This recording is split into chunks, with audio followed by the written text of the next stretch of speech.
Mustafa Kemal Atatürk dikenal sebagai bapak bangsa Turki. Namun, dia juga dikenal sebagai sosok yang kontroversial karena disebut sebagai sebab hancurnya Kekaisaran Ottoman.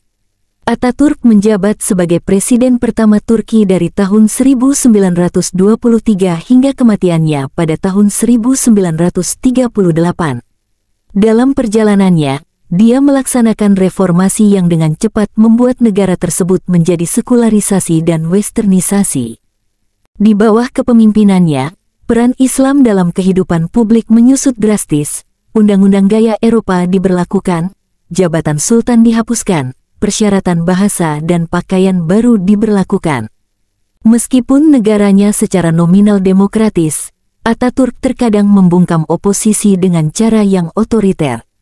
Mustafa Kemal Atatürk lahir sekitar tahun 1881 di kota Salonika, sekarang Thessaloniki, Yunani, yang pada saat itu merupakan bagian dari Kekaisaran Ottoman. Keluarganya adalah kelas menengah, berbahasa Turki dan Muslim. Seorang siswa yang baik, Mustafa Kemal bersekolah di serangkaian sekolah militer. Dia kemudian ditempatkan di Suriah dan Palestina selama beberapa tahun sebelum mendapatkan jabatan kembali di Salonika. Pada tahun 1911 dan 1912, dia merupakan peminum berat berperang melawan Italia di Libya. Selama Perang Dunia I, tahun 1914-18, Kekaisaran Ottoman bersekutu dengan Jerman dan Austria-Hongaria. Pada saat ini, kerajaan yang menua telah kehilangan hampir seluruh wilayahnya di Eropa dan Afrika. Selain itu, apa yang disebut Revolusi Turki Muda pada tahun 1908 telah melucuti kekuasaan otokratis sultan dan membuka era pemerintahan parlementer. Pada tahun 1915 Mustafa Kemal menonjolkan dirinya selama kampanye Semenanjung Gallipoli yang berlangsung hampir setahun.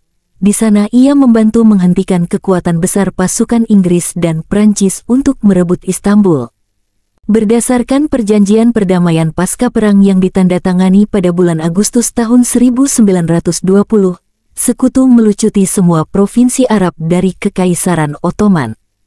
Kemudian, memberikan Armenia merdeka dan Kurdistan yang otonom, menempatkan Yunani sebagai penanggung jawab wilayah sekitar Smyrna, sekarang Izmir, hingga menegaskan ekonomi kendali atas negara kecil yang tersisa. Namun, Mustafa Kemal telah mengorganisir gerakan kemerdekaan yang berbasis di Ankara, yang tujuannya adalah untuk mengakhiri pendudukan asing di wilayah berbahasa Turki dan menghentikan pembagian wilayah tersebut. Pemerintahan Sultan di Istanbul menjatuhkan hukuman mati kepada Mustafa Kemal secara in absentia. Namun gagal mencegahnya menggalang dukungan militer dan rakyat. Dengan bantuan uang dan senjata dari Soviet, pasukannya menghancurkan orang-orang Armenia di timur dan memaksa Prancis dan Italia mundur dari selatan. Dia kemudian mengalihkan perhatiannya ke orang-orang Yunani, yang telah mendatangkan malapetaka pada penduduk Turki selama perjalanan mereka dalam jarak 50 mil dari Ankara. Pada bulan Agustus dan September tahun 1921, dengan Mustafa Kemal sebagai panglima tentara, Turki menghentikan kemajuan Yunani di pertempuran Sakarya. Pada bulan Agustus berikutnya, mereka melancarkan serangan yang mematahkan garis pertahanan Yunani dan membuat mereka mundur sepenuhnya hingga kembali ke Smyrna di Laut Mediterania. Kebakaran terjadi di Smyrna, yang bersamaan dengan penjarahan dan amukan tentara Turki, merenggut nyawa ribuan penduduk Yunani dan Armenia. Sekitar 200.000 orang Yunani dan Armenia lainnya terpaksa dievakuasi dengan kapal perang sekutu di dekatnya, dan tidak pernah kembali.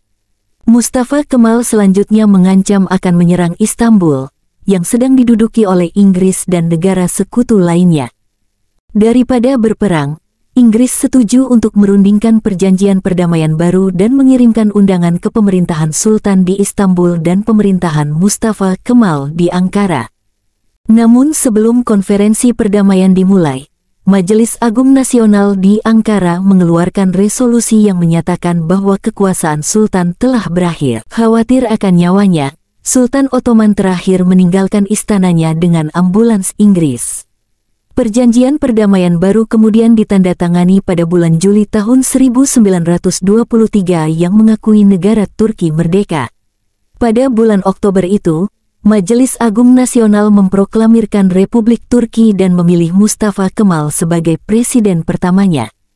Bahkan sebelum ia menjadi presiden, Yunani setuju untuk mengirim sekitar 380.000 Muslim ke Turki dengan imbalan lebih dari 1 juta praktisi Ortodoks Yunani. Sementara itu, di bawah Mustafa Kemal, emigrasi paksa orang-orang Armenia terus berlanjut.